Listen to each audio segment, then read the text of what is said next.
નમસ્કાર નમસ્કાર નમસ્કાર વિદ્યાર્થી મિત્રો, સ્વાગત છે આપ સર્વ વિદ્યાર્થી મિત્રોનું તમારી પોતાની યુટ્યુબ ચેનલ ઓશન જ્ઞાન લાઈવમાં. વિદ્યાર્થી મિત્રો, ધોરણ 8 ની અંદર અભ્યાસ કરો છો અને 8મા ધોરણની જબરજસ્ત પરીક્ષાની તૈયારીઓ કરવા માટે વિકાસ પરીક્ષા લક્ષ્ય અસાઇનમેન્ટના સંપૂર્ણ સોલ્યુશન આપની ઓશન જ્ઞાન લાઈવ યુટ્યુબ ચેનલ ઉપર મૂકવા માટે જઈ રહ્યા છે. તમારો ગણિત વિષય હોય, તમારો ઇંગ્લિશ વિષય હોય, સામાજિક વિજ્ઞાન વિષય હોય કે વિજ્ઞાન વિષય હોય, બધા જ વિષયના અસાઇનમેન્ટના સોલ્યુશન તમને અહીંથી મળી રહેવાના છે. તો ફટાફટ ચેનલને સબસ્ક્રાઇબ કરી દેજો. ઓકે વિદ્યાર્થી મિત્રો, શરૂઆત કરીએ તમારા આજે ધોરણ 8ના વિકાસ પરીક્ષા લક્ષ્ય અસાઇનમેન્ટની અંદર ધોરણ 8ના સામાજિક વિજ્ઞાન વિષયમાં પ્રશ્ન નંબર 1, બરાબર છે, તેના સોલ્યુશનની. તો જોઈએ પ્રકરણ નંબર 5. સૂચના છે આપણા પ્રશ્ન નંબર 1 કે નીચેના દરેક પ્રશ્નના ઉત્તર માટે આપેલા વિકલ્પમાંથી સાચો વિકલ્પ પસંદ કરીને લખો. તો એમાં આપણો પહેલો સવાલ છે, ભારતમાં સૌપ્રથમ શિક્ષણ સંસ્થાની સ્થાપના કોણે કરી હતી? તો જવાબ આવશે વિલિયમ કેરે કરી હતી. કોણે કરી હતી? વિલિયમ કેર અને એમના ધર્મપત્નીજી જે હતા એ બંને ભેગા મળીને કરી હતી. મહાત્મા ગાંધીની શિક્ષણ યોજના કયા નામે ઓળખાય છે? તો મહાત્મા ગાંધીએ જે શિક્ષણ યોજના અમલમાં મૂકી હતી એ છે વર્ધા શિક્ષણ યોજના. બરાબર છે, આગળ વધીએ. ગુજરાતના મહાન સમાજ સુધારકોમાં નીચેનામાંથી કોનો સમાવેશ કરી શકાય નહીં? તો ગુજરાતના મહાન સમાજ સુધારકોમાં જો ગુજરાતના છે બધા સમાજ સુધારકો જ, પણ કોણ નથી ગુજરાતના? તો કે નર્મદ ગુજરાતના છે, મહિપતરામ રૂપારામ છે ગુજરાતના છે, દલપતરામ છે ગુજરાતના છે, પણ ડીકે કર્વે નથી. બરાબર છે, તો જવાબ આવશે ડીકે કર્વે. સ્વામી વિવેકાનંદે યુએસએના કયા શહેરમાં ભરાયેલા સર્વધર્મ સંમેલનની વિશ્વ ધર્મ પરિષદમાં ભાગ લીધો હતો? તો ભાઈ અમેરિકાની શિકાગો શહેર. યસ. પ્રકરણ નંબર 6 ની વાત કરીએ. લોર્ડ કર્ઝને કયા પ્રદેશના 2 ભાગલા પાડ્યા? તો કે બંગાળના ભાગલા પાડ્યા હતા. શા માટે? તો કે વહીવટી કારણો, વહીવટ છે યોગ્ય રીતે નથી થઈ રહેતા એવું બહાનું બતાવીને એને બંગાળના ભાગલા પાડ્યા હતા. પણ મેઇન રીઝન શું હતું? હિન્દુ મુસ્લિમ એકતાને તોડવાનો હતો. પછી બીજો સવાલ છે, સુભાષચંદ્ર બોઝ કયો રાષ્ટ્રીય પક્ષ સ્થાપ્યો હતો? પહેલા તો કોંગ્રેસમાં હતા, પણ ત્યાં એને મજા ન આવી, ગાંધીજી સાથે મતભેદ થઈ ગયા, આથી એને છે નવો પક્ષ સ્થાપ્યો, એનું નામ હતું ફોરવર્ડ બ્લોક. ત્યારબાદ આગળ વધીએ. ત્રીજો સવાલ, ભારતમાં ક્રાંતિકારી પ્રવૃત્તિના સૌપ્રથમ પ્રણેતા કોણ હતા? તો કે ક્રાંતિકારી પ્રવૃત્તિના પ્રણેતા હતા સૌપ્રથમ એ હતા વાસુદેવ બળવંત ફડકે. નો, બરાબર છે, વાસુદેવ બળવંત ફડકે, એને ક્રાંતિકારી પ્રવૃત્તિની શરૂઆત કરી હતી. હિન્દી રાષ્ટ્રીય મહાસભાના પ્રથમ અધિવેશનના પ્રમુખ કોણ હતા? શું કે છે? હિન્દી રાષ્ટ્રીય મહાસભાના પ્રથમ અધિવેશનના પ્રમુખ હતા ફિરોઝ શાહ, યમેશ ચંદ્ર બેનર્જી. પછી પ્રકરણ નંબર 7 માંથી આપણે જોઈએ, દ્રશ્ય કલામાં કઈ 2 કલાઓનો સમાવેશ થાય છે? તો કે જોઈ શકાય એવી કલા હોય તો એમાં ભાઈ ચિત્ર અને સંગીત. બરાબર છે. કયા મુઘલ બાદશાહે ચિત્રશાળાની સ્થાપના કરી હતી? જહાંગીરે જ કરી હતી, કારણ કે ચિત્રકલાના ચાહક વ્યક્તિ હતા. પછી ભારતના કયા કલાકારના ચિત્ર વાસ્તવદર્શી હતા? કયા કલાકારના ચિત્ર છે તે વાસ્તવદર્શી હતા? રાજા રવિ વર્મા, રવિન્દ્રનાથ ટાગોર, નંદાલાલ બોઝ કે કુમારીની અમૃતના? તો કે રાજા રવિ વર્માના જે ચિત્ર છે એ કેવા હતા? તો કે વાસ્તવદર્શી ચિત્ર હતા. કઈ શૈલીના કેન્દ્રમાં રાધા કૃષ્ણ, કૃષ્ણ ભક્તિ, રાસલીલા વગેરે વિષયો રહેલા છે? કયા ચિત્ર શૈલીના કેન્દ્રમાં શું છે? રાધા કૃષ્ણ છે, કૃષ્ણ ભક્તિ છે, રાસલીલા છે. કઈ ચિત્ર શૈલી છે? કાંગડા શૈલી છે. કઈ છે? કાંગડા શૈલીના કેન્દ્રમાં. ઓકે ઓકે, કાંગડા શૈલી જ આવશે બેટા. ડન છે. જવાબ આવશે ઓપ્શન સી. પ્રકરણ નંબર 8 જોઈએ. આરજી હુકુમતની સ્થાપના કોણે કરી હતી? તો કે જુનાગઢના નાગરિકોએ. જુનાગઢને જે નવાબ છે એને ભાઈ પાકિસ્તાન સાથે જોડાણ કરી દીધું હતું, તો એને જોડાણ નહોતું ગમતું પાકિસ્તાન સાથે, એને ભારત સાથે જોડાવતું, આથી આરજી હુકુમતની સ્થાપના કરી હતી. કયા દિવસને વિશ્વ યોગ દિન તરીકે ઉજવવામાં આવે છે? તો કે 21 જૂનનો દિવસ છે એને આપણે વિશ્વ યોગ દિન તરીકે ઉજવીએ છીએ. 2014માં આંધ્રપ્રદેશમાંથી કયું રાજ્ય અલગ થયું? એટલે કે સૌથી છેલ્લે અલગ થયેલું રાજ્ય એટલે એ છે તેલંગાણા. પછી પંચવર્ષીય યોજનાને કારણે દેશમાં કૃષિ ક્ષેત્રે કઈ ક્રાંતિ સર્જાય છે? પંચવર્ષીય યોજના કૃષિ ક્ષેત્રે જો પૂછાય તો હરિયાળી ક્રાંતિ, દૂધના ઉત્પાદન ક્ષેત્રે પૂછાય તો શ્વેત ક્રાંતિ, તેલીબિયાના ઉત્પાદન ક્ષેત્રે પૂછાય તો પીળી ક્રાંતિ આવશે. ઓકે, ડન છે. નેક્સ્ટ આગળ વધીએ. પ્રકરણ નંબર 12. નીચેનામાંથી વિકસતો ઉદ્યોગ કયો છે? તો કે માહિતી તકનીક ઉદ્યોગ છે તે વિકસતો ઉદ્યોગ છે. બાકી લોખંડ પોલાદ ઉદ્યોગ, સુતરાઉ કાપડ ઉદ્યોગ તો સૌથી જૂનો છે. શણ ઉદ્યોગ જૂનો છે. આ પણ જૂનો ઉદ્યોગ છે. બરાબર છે. નવો વિકસતો ઉદ્યોગ છે. સિલિકોન વેલી ક્યાં આવેલી છે? તો કે અમેરિકાના કેલિફોર્નિયામાં આવેલી છે. પછી આગળ જોઈએ, ભારતમાં કયું સ્થળ માહિતી તકનીક ઉદ્યોગની મુખ્ય ધરી બન્યું છે? શું છે? માહિતી એટલે કે ઇન્ફોર્મેશન ટેકનોલોજી ઉદ્યોગની મુખ્ય ધરી. તો ત્યાં આવશે બેંગલુરુ. કયું છે? બેંગલુરુ. પછી નેક્સ્ટ આગળ વધીએ, કયા પ્રાકૃતિક રેસા છે પ્રાકૃતિક રીતે આપણને મળતા હોય તેવા રેસા નાયલોન બનાવવામાં આવે? શણના રેસા પ્રાકૃતિક છે. એક્રેલિક અને પોલિએસ્ટર છે બધા બનાવવામાં આવે છે. પછી આગળ જોઈએ પ્રકરણ નંબર 13, રાષ્ટ્રનું સૌથી મોટું સંસાધન કોણ ગણાય? તો કે વસ્તી ગણાય. જે દેશ પાસે વસ્તી વધારે તે રાષ્ટ્રનું સૌથી મોટું સંસાધન છે. ક્ષેત્રફળની દ્રષ્ટિએ ભારતનું સૌથી મોટું રાજ્ય ક્ષેત્રફળની દ્રષ્ટિએ પૂછાય એટલે રાજસ્થાન આવે, અને જો વસ્તીની દ્રષ્ટિએ પૂછાય તો ઉત્તર પ્રદેશ. ડન છે. નેક્સ્ટ, એ ત્રણ મુખ્ય પરિબળો જેમાં કેવા છે જેમાં વસ્તી અને પરિવર્તન થાય છે? તો કે જન્મ થાય, મૃત્યુ થાય અને કોઈ વ્યક્તિ છે એ સ્થળાંતર કરે તો શું થાય? તો કે વસ્તીમાં પરિવર્તન થાય. પછી આગળ જોઈએ, 1999માં વિશ્વની વસ્તી કેટલી હતી? તો કે 6 અબજ જેટલી હતી.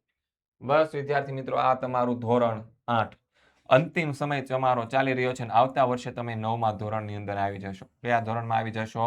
9મા ધોરણમાં. અને 9મા ધોરણની અંદર તમે જેવા આવશો એટલે તમે જેટલું ઈઝી સમજો છો એટલું ઈઝી નથી. 9મું ધોરણ હાર્ડ છે, અઘરું છે, ખૂબ જ અઘરું છે. તો 9મા ધોરણની અંદર તમારે બેસ્ટમાં બેસ્ટ ટીચર્સ પાસેથી અભ્યાસ કરવાની જરૂરિયાત રહેતી હોય છે. તો બ્રહ્માસ્ત્ર બેચમાં તમારે જોડાવું ફરજિયાત છે. શું છે? બ્રહ્માસ્ત્ર બેચમાં જોડાઈ જજો. જ્યાં તમને ગુજરાતની બેસ્ટ ફેકલ્ટીઓ જે છે, ગુજરાતની બેસ્ટ ફેકલ્ટીઓ જે છે એ તમને અહીંયા ભણાવવાની છે. બરાબર છે. તો આ ધોરણ 9ના બ્રહ્માસ્ત્ર બેચની અંદર જોડાય. સર અમે બ્રહ્માસ્ત્ર બેચમાં શા માટે જોડાઈએ? તો બહુ સિમ્પલ આન્સર છે બેટા. ત્યાં તમને ધોરણ 8માં અત્યારે જે અભ્યાસ કરો છો ને ત્યાં દ્વિતીય સત્રાંત પરીક્ષાના પેપર મળવાના છે ને એના સોલ્યુશન મળવાના છે. બરાબર છે. શું મળવાનું છે? પેપર અને તેના સોલ્યુશન. બરાબર છે. ધોરણ 8 દ્વિતીય સત્રાંત પરીક્ષાનું અસાઇનમેન્ટનું સોલ્યુશન તમને ફ્રીમાં મળવાનું છે ધોરણ 9ના બ્રહ્માસ્ત્ર બેચમાં. પછી તમને ધોરણ 9 છે આખું વર્ષ તમને લાઈવ લેક્ચર દ્વારા ભણાવીશું. કેવી રીતે ભણાવીશું? લાઈવ લેક્ચર દ્વારા તમને ભણાવીશું. બરાબર છે. અને ધોરણ 9 ની અંદર તમારા દરેક વિષયના ચેપ્ટરની પાછળ તમને સ્વાધ્યાય આપેલા હોય તો એ સ્વાધ્યાયના સોલ્યુશન તમને અહીંથી બ્રહ્માસ્ત્ર બેચમાંથી ફ્રીમાં મળવાના છે. ધોરણ 9નો સંપૂર્ણ અભ્યાસક્રમ તમને અહીંયા ચલાવવામાં આવશે, ભણાવવામાં આવશે. ગુજરાતમાં સૌ પ્રથમ વખત તમારી માટે નેવિગેટર લાવવામાં આવ્યું છે અને આપણી આ ક્વેશ્ચન જ્ઞાન લાઈવ ચેનલ સૌ પ્રથમ વખત નેવિગેટર લાવનારી સૌ પ્રથમ ચેનલ છે. બરાબર છે. Live chat box. શું છે? Live chat box. એટલે કે તમે કોમેન્ટમાં તમે પ્રશ્ન પૂછી શકો છો. શું કરી શકો છો? કોમેન્ટની અંદર પ્રશ્ન પૂછી શકો છો. અને જેવી બ્રહ્માસ્ત્ર બેચ પૂરી થશે પછી તમારા માટે આવશે આઈએમપી બેચ. ઓકે, ડન છે. પ્રકરણ નંબર 14 જોઈએ, નીચેનામાંથી કઈ આપત્તિ કુદરતી આપત્તિ છે? તો કે પૂર છે તે કુદરતી આપત્તિ છે. કઈ આપત્તિ માનવ સર્જિત આપત્તિ છે? તો કે બોમ્બ વિસ્ફોટ છે તે માનવ સર્જિત આપત્તિ છે.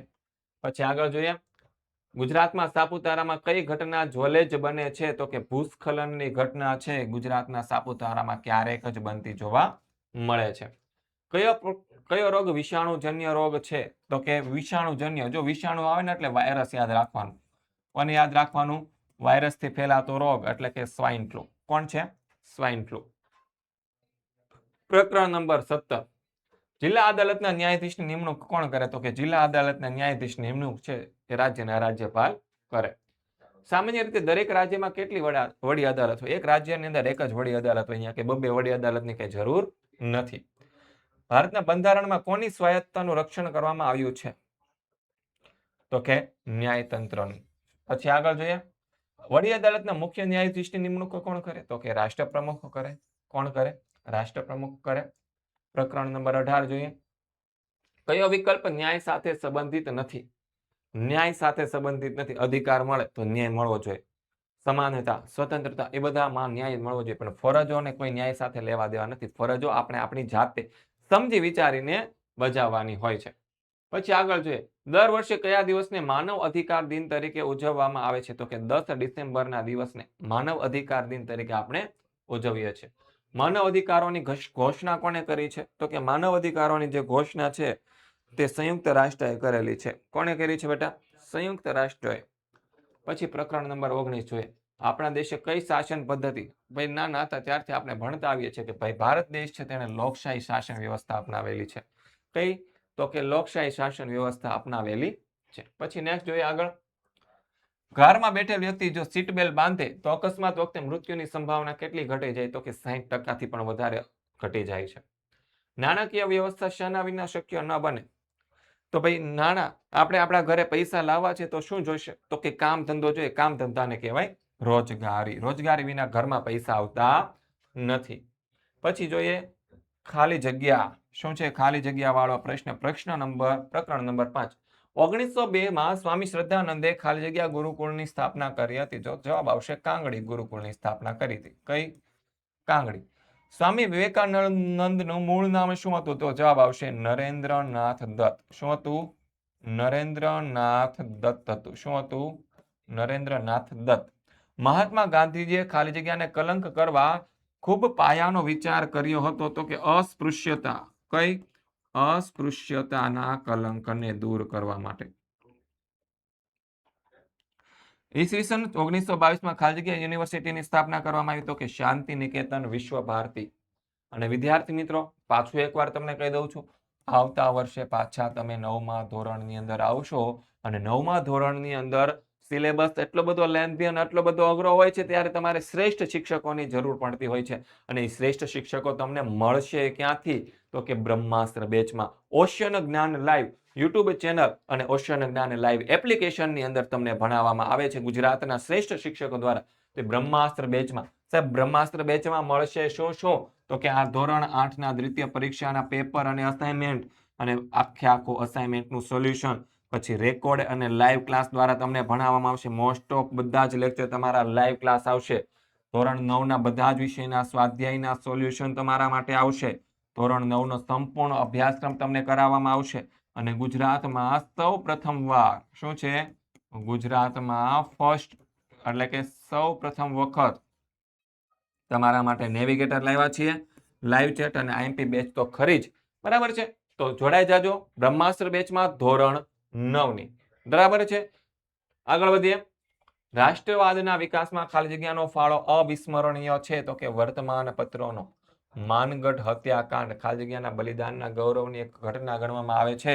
તો કે આદિવાસીઓ પ્રથમ વ્યક્તિગત સત્યાગ્રહી તરીકે વિનોબા ભાવેની કોની? વિનોબા ભાવેની પસંદગી કરવામાં આવી હતી. 1946માં મુંબઈમાં ખાલી જગ્યાના સૈનિકોએ બળવો કર્યો હતો. તો કે 1946માં મુંબઈમાં નૌકા સેનાના સૈનિકો જે હતા તેને બળવો કર્યો હતો. કલા એ માનવીની અભિવ્યક્તિનું માધ્યમ છે. શું છે? માનવીની અભિવ્યક્તિનું માધ્યમ છે. શેનું માધ્યમ છે? અભિવ્યક્તિની. ખાલી જગ્યા આંદોલનને કારણે પણ ભારતમાં ચિત્રકલાનો નોંધપાત્ર વિકાસ થયો હતો. તો કે જવાબ આવશે ભક્તિ આંદોલન. કયું આંદોલન? ભક્તિ.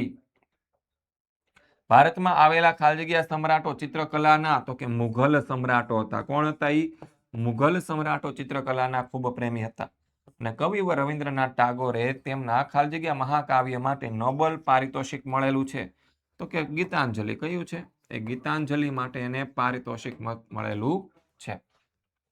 નેક્સ્ટ વધી આગળ. પ્રકરણ નંબર 8. હિન્દના વિભાજન માટે બ્રિટિશ પાર્લામેન્ટે હિન્દ સ્વતંત્ર ધારો પસાર કર્યો હતો. કયો?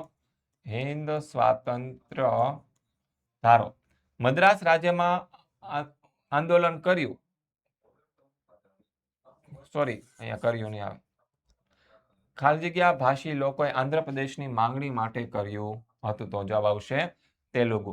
રાજ્ય પુનઃરચના પંચના અધ્યક્ષ ખાલી જગ્યા હતા. તો કે ડોક્ટર ફઝલ અલી. અને હાલ આયોજન પંચ કયા નામે ઓળખાય છે? તો કે નીતિ આયોગના નામે ઓળખાય છે. કયા નામે? નીતિ આયોગના નામે ઓળખાય છે. પછી આગળ વધીએ. પ્રકરણ નંબર 9. હિન્દના વિભાજન માટે બ્રિટિશ પાર્લામેન્ટે હિન્દ સ્વાતંત્ર્ય ધારો. બરાબર છે? પછી આગળ જોઈએ. પ્રકરણ નંબર 12.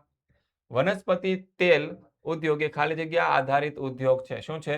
વનસ્પતિ તેલ ઉદ્યોગ એ ખાલી જગ્યા આધારિત ઉદ્યોગ છે. તો કે કૃષિ. ભારતમાં ઉત્તમ ગુણવત્તાવાળા ખાલી જગ્યા કાપડનું ઉત્પાદન કરવાની ગૌરવપૂર્ણ પરંપરા છે. તો કે સૂત્ર. ખાલી જગ્યાએ જાપાનનો કાપડ ઉદ્યોગનું એક મહત્વનું કેન્દ્ર છે તો કે કયું છે તો કે એ છે આપણું ઓસાકા.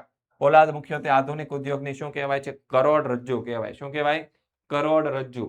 પ્રકરણ નંબર 13 બધા સંસાધનોમાં ખાલી જગ્યા સંસાધન અંતિમ સંસાધન છે તો કે બધા જ સંસાધનોમાં કયું સંસાધન અંતિમ સંસાધન છે તો કે માનવ સંસાધન. કયું માનવ જ ન હોય તો એકેય સંસાધનોનો ઉપયોગ થઈ શકતો નથી. વિશ્વમાં વસ્તીની દ્રષ્ટિએ ભારત બીજા ક્રમે છે. કયા ક્રમે છે બીજા. પછી ભારતમાં દર 1000 પુરુષોએ સ્ત્રીઓની સૌથી ઓછી સંખ્યા ધરાવતો કેન્દ્ર શાસિત પ્રદેશ છે દમણ અને દીવ. ખાલી જગ્યા શહેર એ જાપાનનું ગીચ વસવાટ ધરાવતું ક્ષેત્ર છે તો ભાઈ ઓસાકા આવશે. ત્યાં સૌથી વધારે વસ્તી છે. પ્રકરણ નંબર 14 ખાલી જગ્યા આપત્તિ વ્યાપક ક્ષેત્રમાં જાનમાલને ભારે નુકસાન પહોંચાડે. ભૂકંપ કુદરતી આપત્તિ ઓકે. હુલ્લડ એ ખાલી જગ્યા આપત્તિ છે તો કે માનવ સર્જિત આપત્તિ છે. ભૂસ્ખલન એ ખાલી જગ્યા તો કે કુદરતી આપત્તિ છે. ભૂમિ ઘસી પડવાની ઘટનાને શું કહેવાય તો કે ભૂસ્ખલન કહેવાય. પ્રકરણ નંબર 17 ભારતના ન્યાયતંત્રની ટોચ ઉપર ખાલી જગ્યા અદાલત છે.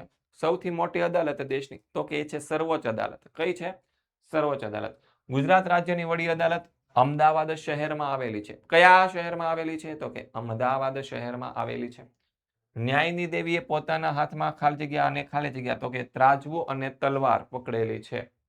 શું પડે ત્રાજવું અને તલવાર.